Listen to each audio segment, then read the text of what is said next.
ಹಿರಿಯೂರು ಕ್ಷೇತ್ರಕ್ಕೆ ಸಂಬಂಧಪಟ್ಟ ಹಾಗೆ ಪಕ್ಷದ ಮುಖಂಡರುಗಳ ಸಭೆ ಕರೆದಿದ್ದೇನೆ.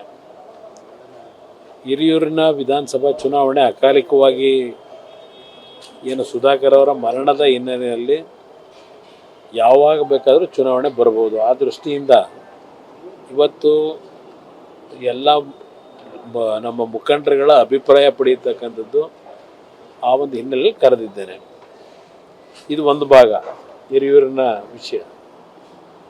ಆದರೆ ಒಂದು ನಮ್ಮ ಮಾಧ್ಯಮದ ಮಿತ್ರರಲ್ಲಿ ಒಂದು ಮನವಿ ನಾನು ಮಾಡ್ತಕ್ಕಂಥದ್ದು, ಮೊನ್ನೆ ನಡೆದಂಥ ವಿಧಾನ ಪರಿಷತ್ತಿನ ಚುನಾವಣೆ,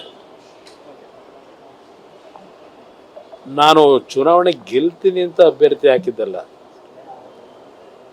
ಇದು ಮುಂದಿನ ದಿನಗಳು ಯಾವ ರೀತಿ ಆಗಬಹುದು ಅಂತ ಪರೀಕ್ಷೆ ಮಾಡ್ಲಿಕ್ಕೆ ಹಾಕಿದಂಥದ್ದು. ಅದು ನನ್ನ ಪಕ್ಷ ಯಾವ ರೀತಿಯಲ್ಲಿ ಈಗಿರ್ತಕ್ಕಂಥ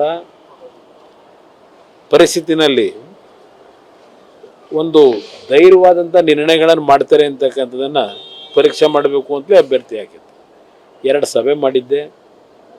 ಎಲ್ಲ ಶಾಸಕರುಗಳು ಸಭೆಯಲ್ಲಿ ಇಲ್ಲ ಅಭ್ಯರ್ಥಿ ಹಾಕಲೇಬೇಕು ಅಂತಕ್ಕಂಥದ್ದು ಹಠ ಮಾಡಿದಂಥದ್ದು ಎಲ್ಲರೂ. ಅವರ ಎಲ್ಲರ ಅಭಿಪ್ರಾಯದ ಮೇರೆಗೆ ಹಾಕಿದ್ದೆ. ಈಗ ನೆನ್ನೆನೂ ಸಭೆ ಕರೆದಿದ್ದೆ. 17 ಶಾಸಕರು ನೆನ್ನೆ ಸಭೆಯಲ್ಲಿ ಭಾಗವಹಿಸಿದರು, ಎಕ್ಸೆಪ್ಟ್ ಜಿ ಟಿ ದೇವೇಗೌಡ.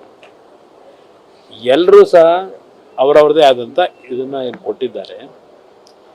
ಒಂದು ನಾನು ವಿಶೇಷವಾಗಿ ಮನವಿ ಮಾಡೋದು, ಈ ಒಂದು ವಿಧಾನ ಪರಿಷತ್ತಿನ ಚುನಾವಣೆಯಿಂದ BJP ಮತ್ತು JDSನ ಮೈತ್ರಿ ಎಲ್ಲ ಒಂದು ಕಡೆ ಬಿರುಕು ಬಿಡಬಹುದು ಅಂತಕ್ಕಂಥ ಒಂದು ವಿಶ್ಲೇಷಣೆಗಳೇನಿದೆ, ಆ ಒಂದು ವಿಶ್ಲೇಷಣೆಗಳಿಗೆ ನಾನು ಹೇಳ್ತಕ್ಕಂಥದ್ದು, ಯಾವುದೇ ಕಾರಣಕ್ಕೂ BJP ಮತ್ತು JDSನ ಮೈತ್ರಿನಲ್ಲಿ ಯಾವುದೇ ರೀತಿಯ ಬಿರುಕನ್ನು ಯಾರೂ ತರಲಿಕ್ಕೆ ಸಾಧ್ಯ ಇಲ್ಲ.